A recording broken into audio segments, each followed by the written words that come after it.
क्या हुआ, कैसे हुआ, उस समय का इतिहास क्या बयां करता है। और पूरी की पूरी बातें इसमें मैंने डाल रखा हूँ डिटेल से। इसके बाद अगर आप क्वेश्चन की प्रैक्टिस करेंगे ना तो बहुत अच्छे से हल होगा, क्योंकि जब तक आप हिस्ट्री जानेंगे नहीं तब तक क्वेश्चन हल हो ही नहीं सकता। कब तक वन लाइनर जीएस के चक्कर में पड़े रहेंगे। तो डीप स्टडी करिए और बेहतर स्टडी होगी। चलिए शुरू करते हैं। लोदी वंश की स्थापना किया था बहलोल लोदी ने। कितने में? इसका जो शासन था ये 1451 से लेकर के 1479 तक। दोस्तों कुछ लंबा पीरियड नहीं लग रहा आपको? जी हाँ, बिल्कुल लंबा लग रहा है। 1451 में कोई आदमी आ रहा है, 90 में एक साल कम है, 50 से एक साल ज़्यादा, 90 में एक साल कम, मतलब यहाँ कुल 38 साल, 38 से 39 साल तक ये व्यक्ति शासन करता है। और दिल्ली सल्तनत पर पूरा का पूरा, मैं गुलाम वंश से बात कर रहा हूँ, और इस लोदी वंश आखिरी समय तक में सबसे अधिक समय तक अगर किसी ने शासन किया है तो कौन किया है? बहलोल लोदी ने। सबसे ज्यादा वर्षों तक अगर शासन किया है किसने? यह प्रश्न आ जाए आपके सामने तो आपका उत्तर क्या होगा? बहलोल लोदी। तो बहलोल लोदी ने इस वंश की स्थापना किया। इसके पितामह का नाम था, पितामह मतलब दादा, इसके दादा का नाम था मलिक बहराम, इसके पिता का नाम था मलिक काला, और चाचा का नाम था मलिक सुल्तान शाह, या इनका एक और नाम था ईलम खां। ठीक है।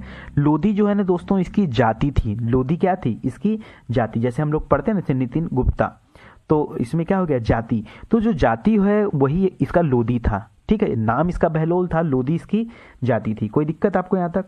नहीं ना? देखते चलिए आगे। जब बहलोल लोदी गर्भ में था, मतलब पेट में ही था, तभी उसके पिता की मृत्यु हो गई। अतः उसकी देखरेख उसके चाचा जान ने की। ठीक है।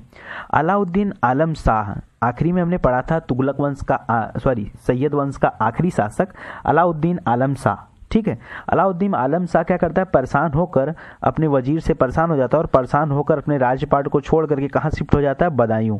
और मैंने आपको बताया था कि अस्थायी रूप से शिफ्ट हो जाता है। और दूसरा काम ये करता है कि पूरे के पूरे दिल्ली सल्तनत को अपनी पत्नी के दो भाइयों में बांट देता है।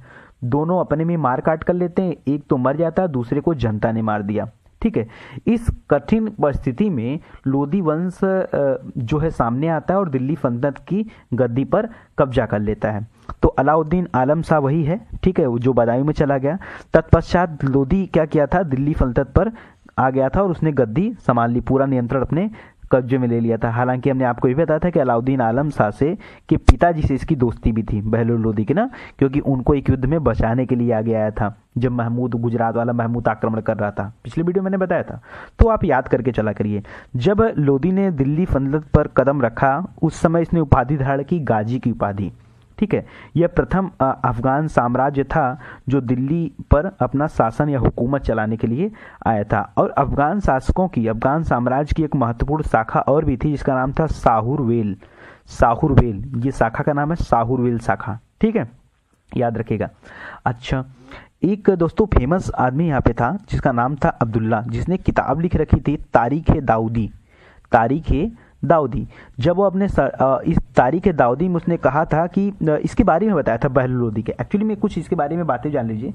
कहा जाता है कि बहलोल लोदी बहुत ही अच्छा व्यक्ति था, बहुत ही ईमानदार भी था, साथ ही साथ इसके व्यक्तित्व भी अच्छे थे। और जो सबसे मेन चीज होता है एक राजा के अंदर जो होना चाहिए वो है गरीबों के प्रति समर्पण।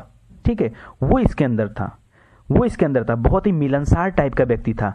जब वो अपने सरदारों से मिलता था उस समय वो कभी सिंहासन पर नहीं बैठता था। मतलब इसके अंदर कोई ईगो जैसी बातें नहीं थी कि नहीं कोई आ गया तो उसको छोड़ो, चलो अपना जो है सिंहासन वाला रूप दिखाओ, ऐसा कुछ नहीं था। तो बड़ा ही अच्छा आदमी था। कौन? बहलोल लोदी। ऐसा कौन कहता है? ऐसा अब्दुल्ला कहता है। किस किताब में?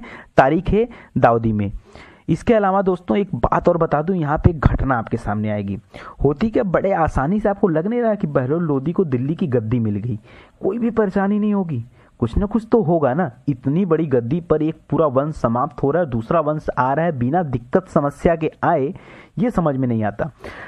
सरकी सुल्तान महमूद शाह, सरकी सुल्तान, सरकी किसको बोलते थे? सरकी वंश की स्थापना हुई थी जौनपुर में। ठीक है, जौनपुर यहीं इलाहाबाद के बगल में एक जिला है। ठीक है, इलाहाबाद और आजमगढ़ के बीच में एक जिला है। मेरा घर आजमगढ़, वैसे बता दूं आप लोगों को। तो जौनपुर ठीक हमारे बगल में ही है। तो जौनपुर में क्या होता था कि एक वंश चला करता था उस समय में, लोदी वंश में। जिस समय लोदी वंश था उस समय के और पहले का सैयद वंश के आसपास के समय में सरकी वंश की स्थापना हो चुकी थी। तो सरकी वंश का सुल्तान था महमूद शाह। महमूद शाह का विवाह हुआ था सैयद वंश के अंतिम सुल्तान अलाउद्दीन आलम शाह वही अलाउद्दीन जो बदायूं भाग गया था, ठीक है, वही अलाउद्दीन, ठीक है, जो परेशान होके गया था। अलाउद्दीन आलम शाह की पुत्री बीबी राजी, बीबी राजी गजब का नाम होता है दोस्तों, बीबी राजी, बचपन में क्या बुलाते थे इसको, बीबी राजी, ठीक है। तो बीबी राजी से हुआ था किसका विवाह, इस सुल्तान का विवाह, सुल्तान महमूद शाह का विवाह। तो जब इसके पिताजी बदायूं चले गए तो दिल्ली की गद्दी होगी खाली। तो इसको बड़ा कष्ट हुआ, इसकी पुत्री को बड़ा कष्ट हुआ कि जो बहलोल लोधी है वो दिल्ली की गद्दी हथिया कैसे लिया और हमारे पिता को अपदस्थ कैसे हो गए वो, ठीक है। इस बात से वो क्षुब्ध थी और उसने इंडिकेट किया किसको, अपने पति को यानी महमूद शाह को, और महमूद शाह ने एक बड़ी सी फौज लेकर हमला कर दिया, कहाँ पर, बहलोल लोधी के ऊपर, ठीक है। महमूद शाह ने एक बड़ी सी फौज लेकर कहाँ हमला कर दिया, बहलोल लोधी पर। क्यों हमला कर दिया, क्योंकि भाई दामाद था उस वंश का, सैयद वंश का दामाद था। तो अब कोई नया वंश आएगा तो चुप कैसे बैठेगा दामाद, ठीक है। तो सरकी सुल्तान महमूद शाह ने बहलोल लोधी पर हमला किया और यह युद्ध जो हुआ ये पानीपत के निकट हुआ था। नरेला एक जगह है, ठीक है, नरेला, नरेला में युद्ध हुआ। आरंभ में सरकी सेना बड़ी वीरता के साथ लड़ रही थी, बहुत तेज तर्राक होते थे ये लोग, ठीक है, और बड़ी वीरता से लड़ाई कर रहे थे। लग रहा था कि पाला इन्हीं के कब्जे में आ जाएगा और लोधी वंश को हटना पड़ेगा दिल्ली सल्तनत से, गद्दी छिन जाएगी। और ये चीज बहलोल लोधी चाहता नहीं था। बहलोल लोधी की सेना एकदम संकट में पड़ गई थी, अतः उसने कूटनीति चाल चली, कूटनीति के तहत एक योजना बनाई और चाल चली। चाल क्या चली, संजोग से, देखिए किस्मत इसको कहते हैं, कि जो सरकी सुल्तान महमूद शाह था उसका सेनापति दरिया खां, जो कि इतने काबिल तारीफ तरीके से लड़ाई में भाग ले रहा था, वह एक अफगानी व्यक्ति था। वह क्या था, एक अफगानी व्यक्ति था। और यहाँ बात क्या आ गई, यहाँ बात अफगानी और इस अफगानी की आ गई, ये भी तो अफगानी था बहलोल लोधी, क्योंकि भाई पूरा का पूरा अफगान वंश स्टार्ट हो रहा है दिल्ली सल्तनत पर, और यहाँ पे बात अफगानी की आ गई। और इसने बहला फुसला कर इस दरिया खां को अपने सेना में शामिल कर लिया। जैसे ही दरिया खां वहाँ से हटा, सरकी सेना टूटने लगी और अंततः सरकी सेना की पराजय हुई।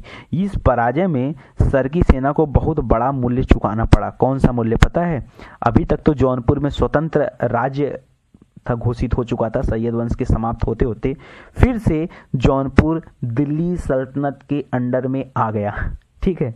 तो गए थे क्या करने और क्या करके आ गए। इससे अच्छा रहता कि स्वतंत्र ही रहते हैं, अकेले रहते तो कम से कम स्वतंत्र रहते। लेकिन इस लड़ाई के होने के बाद जब महमूद शाह की हार हो गई तो दिल्ली सल्तनत में जौनपुर आके शामिल हो गया।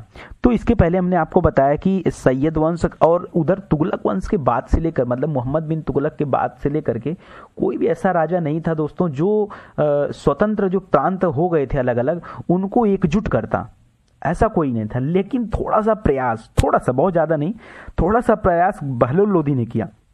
पहला प्रयास तो ऑटोमेटिक हो गया, प्रयास तो था नहीं। अरे यार, अगर महमूद शाह आता नहीं तो बहलोल लोधी जाता नहीं। बहलोल लोधी मैंने बताया ना कि बहुत ही ईमानदार और बहुत ही मतलब जैसे कि कुछ बहुत ज़्यादा कब्जा करना किसी पर और किसी के ऊपर जो बहुत ज़्यादा नियंत्रण करना, इस टाइप की उसकी सोच नहीं थी। आप जान लीजिए कि ऐसा कहा जाता था कि उसके राज में अगर कोई भिखारी भी आ जाए भीख मांगने तो कोई व्यक्ति खाली नहीं जाता था। इतना बड़ा दानी पुरुष था। उसको क्या जरूरत पड़ी थी जौनपुर पे आक्रमण करने की? गलती तो सामने वाले ने किया ना, महमूद शाह अपनी सेना लेकर आ गया और हारने के बाद तो जौनपुर आएगा ही नहीं अंडर में। और इसके बाद थोड़ा सा जो है बहलोल लोधी को खुशी महसूस हुई, बड़ा आसान होता है जीतना युद्ध को, किसी लड़ाई को जीतना और किसी राज्य को अपने क्षेत्र में शामिल कर लेना, ये बड़ा आसान होता है। इसके बाद बहलोल ने छोटे छोटे प्रांतों पर विजय ध्वज फहराया और उन सभी प्रांतों को दिल्ली सल्तनत में शामिल किया। इसी अभियान में एक अभियान था ग्वालियर का अभियान, ठीक है, ग्वालियर का अभियान। ग्वालियर का अभियान क्या, और जीतने के बाद लौटते समय यहाँ पे रास्ते में उसको लू लग गई, उसी लू से बीमार हो गया और 12 जून 1489 को मिलावली नामक स्थान पर इसकी मृत्यु हो गई। मिलावली नामक स्थान पर इसकी मृत्यु हो गई। तो जीवन बड़ा ही आसान था, एक ही युद्ध के बारे में जानना है, बाकी छोटे छोटे कई सारे अभियान थे इसलिए मैंने नाम नहीं दिया। ग्वालियर अभियान आप याद रख सकते हो क्योंकि यह इसका आखिरी अभियान था और इसी अभियान से लौटने के बाद इसकी मृत्यु हो गई। दिल्ली सल्तनत के सभी शासकों में सर्वाधिक समय तक 38 वर्ष तक, 38 से 39 वर्ष तक मान सकते हो, इतना लंबा शासन रहा किसका, बहलोल शाह का। इसने कुछ सिक्के भी चलाए अपने नाम से, बहलोली सिक्के, जो कि जब तक अकबर आया तब तक इसके सिक्के जो है चल रहे थे मार्केट में। बाबर के समय भी चल रहे थे, हुमायूं के समय में भी इसके सिक्के चल रहे थे, क्योंकि बाबर जो है शुरू की 4 लड़ाइयाँ लड़ता है, मुगल साम्राज्य की स्थापना तो करता है लेकिन मुगल साम्राज्य को देख नहीं पाता है। ठीक है, कुछ ही समय बाद उसकी मृत्यु हो जाती है 1530 में। उसके बाद हुमायूं आ जाता है। हुमायूं का जीवन बड़ा ही कष्टदायी रहता है। हुमायूं कुछ दिन तक शासक रहता है, उसके बाद शेरशाह सूरी से जैसे ही पंगा लेता है और फिर शेरशाह सूरी इसको खदेड़कर भारत से बाहर कर देता है। वो तो जाके छत्रसाल, राजा छत्रसाल ने उसको जो है शरण दिया अमरकोट के महल में जो है, तो फिर अकबर का जन्म होता है। आते आते में सीढ़ी से गिर के मर जाते हैं हुमायूं जी। तो इस तरह से कहानी खत्म हो जाती है। जब अकबर आता है तब बात कहीं सिक्कों पर आती है, तब जाके ये सिक्का जो है चेंज होता है अकबर के समय में। मतलब कि काफ़ी लंबे समय तक इनका सिक्का चलेगा। ठीक है, सिक्का मतलब विनिमय के साधन।